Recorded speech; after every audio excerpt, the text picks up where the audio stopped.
अब वो वक्त याद कीजिए जब आपने पहली दफा मोटरसाइकिल चलाना शुरू किया था। क्या आप पहले ही दिन से अपने मोहल्ले की या अपने शहर की मेन रोड के ऊपर मोटरसाइकिल चलाते थे? नहीं।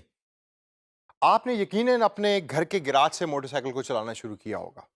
उसके बाद अपने घर के सामने छोटी रोड से, और फिर इवेंचुअली अपने शहर की, अपने गांव की सबसे बड़ी जो मेन रोड है जहां सबसे ज्यादा ट्रैफिक है, वहां मोटरसाइकिल चलाना शुरू किया होगा। इसी तरीके से डिजिटल मार्केटिंग की जॉब्स बिगिनर्स के लिए कौन कौन सी हैं, इस सेशन के अंदर हम उसके बारे में बात करेंगे। अब आपको डिजिटल मार्केटिंग के बारे में तो पता लग गया, और यह भी पता लग गया कि फ्रीलांसिंग की जॉब्स कौन सी वेबसाइट से देखनी है। लेकिन उन लोगों के लिए कि जिन्होंने आज से पहले कभी डिजिटल मार्केटिंग की जॉब्स नहीं की, यह बहुत ज्यादा जरूरी है कि वो ये देखें कि कौन सी ऐसी जॉब्स हैं कि जिसके अंदर वो कॉन्फिडेंटली क्लाइंट को कह सकते हैं कि हम ये जॉब कर सकते हैं। तो दोस्तों, इस सेशन के अंदर हम उस प्लेटफॉर्म को भी देखेंगे या उन प्लेटफॉर्म्स को देखेंगे जो सबसे ज्यादा कॉमन है, और उसके साथ साथ हम यह भी देखेंगे कि उन प्लेटफॉर्म्स के ऊपर आप क्या क्या कर सकते हैं। तो सबसे पहले हमारे पास लिस्ट के अंदर है ऑफ कोर्स फेसबुक। फेसबुक को मैं इस वजह से बिगिनर्स की जॉब कहता हूं, या उन लोगों के लिए जिन्होंने आज से पहले डिजिटल मार्केटिंग के लिए कभी जॉब नहीं की, उनके लिए फेसबुक मैं इसलिए रेकमेंड करता हूं क्योंकि फेसबुक हम अपनी रोजमर्रा जिंदगी में यूज कर रहे होते हैं। अगर किसी ने यूज नहीं भी किया तो वो फेसबुक के बारे में कभी कभार जानता भी है। फेसबुक का सबसे बड़ा फायदा क्या है? ह्यूज रीच, यानी कि आप ऑटोमेटिकली बिलियंस ऑफ लोगों के साथ कनेक्ट कर सकते हैं फेसबुक के थ्रू।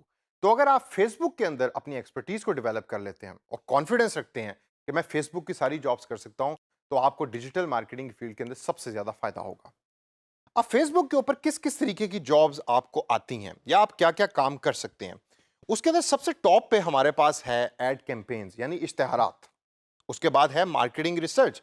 कुछ कंपनीज आपको कहेंगी कि आप हमारे कस्टमर्स के साथ बात करें और हमारे दिए गए सवालात के ऊपर उनसे आंसर्स पूछें, और ये आपको करना होगा। उसके बाद हमारे पास तीसरे नंबर पे आता है ब्रांड लॉयल्टी, यानी कि अपना ब्रांड या अपना जो कंपनी है वो कस्टमर के साथ जो कनेक्ट करना है, ताकि कस्टमर आपकी कंपनी के क्लोज हों और आपकी कंपनी के साथ खुल के अपनी चीजें शेयर करें, क्वेश्चंस पूछें और एक रेगुलर कस्टमर बन सकें।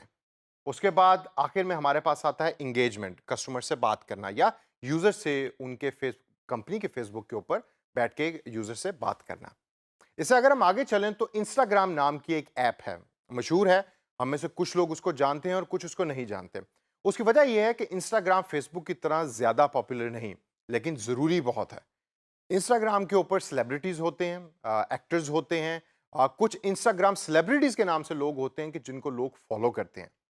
अब इन सेलिब्रिटीज के साथ आप क्या काम कर सकते हैं, या एज ए डिजिटल मार्केटियर आप इंस्टाग्राम को कैसे यूज कर सकते हैं? सबसे पहले उसके अंदर जो आप कर सकते हैं वो है सेलिब्रिटी फॉलोइंग का फायदा उठा सकते हैं अपने ब्रांड के लिए।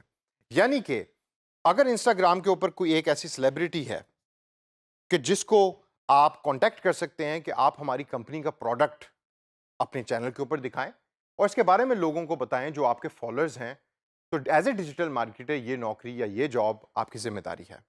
इसके बाद इंस्टाग्राम का फायदा है लॉयल फैंस, यानी कि वो फॉलोअर्स के जो उन सेलिब्रिटीज को देख रहे हैं वो सेलिब्रिटी के लॉयल हैं। तो अगर ब्रांड अपना मैसेज उस सेलिब्रिटी के थ्रू पहुंचा रहा है, तो उसके जो फॉलोअर्स हैं उस सेलिब्रिटी के, वो बड़े गौर से उस ब्रांड की बात भी सुनेंगे। और एंड के अंदर हमारे पास आता है कॉस्ट इज बेटर। अब एक कॉस्ट इज बेटर की बड़ी एक इंटरेस्टिंग चीज है। टीवी के ऊपर अगर आपने किसी मॉडल को लेना हो तो उसकी एक सर्टेन कॉस्ट है, और वो कभी कभार वो कॉस्ट हाई भी होती है। इंस्टाग्राम के ऊपर आपके पास ये फायदा है कि ये कॉस्ट लो होती है, यानी इंस्टाग्राम सेलिब्रिटीज जो हैं वो लो कॉस्ट के ऊपर आपके ब्रांड के लिए काम करते हैं। इसके बाद हमारे पास प्लेटफॉर्म है जी यूट्यूब का। हम सब जानते हैं it's an alternative to television, लेकिन टीवी से बहुत ज्यादा पावरफुल है। इसके ऊपर आप वीडियो एड्स भी दिखाते हैं और अपनी कंपनी का कंटेंट जो है वो यूट्यूब के ऊपर चला सकते हैं। फिर हम अगर इससे आगे चलें तो आगे हमारे पास आता है ट्विटर। अगेन फेसबुक के मुकाबले में ये सॉफ्टवेयर कंपैरेटिवली छोटा है, कम लोग यूज करते हैं इसको। ये पब्लिक सॉफ्टवेयर है। इसके ऊपर जब आपने अपने ब्रांड के बारे में एक हाइप क्रिएट करनी होती है, एक शोर क्रिएट करना होता है, तो आप ट्विटर का इस्तेमाल करते हैं। पाकिस्तान में ज्यादातर ट्विटर कौन यूज करता है? सोचिए, सेलिब्रिटीज और पॉलिटिशियंस। इसके बाद हमारे पास एंड के अंदर जो सबसे कॉमन प्लेटफॉर्म है वो है ब्लॉगर डॉट कॉम का। ब्लॉगर डॉट कॉम वो सॉफ्टवेयर है कि जिसके थ्रू आप ब्लॉग्स बनाते हैं।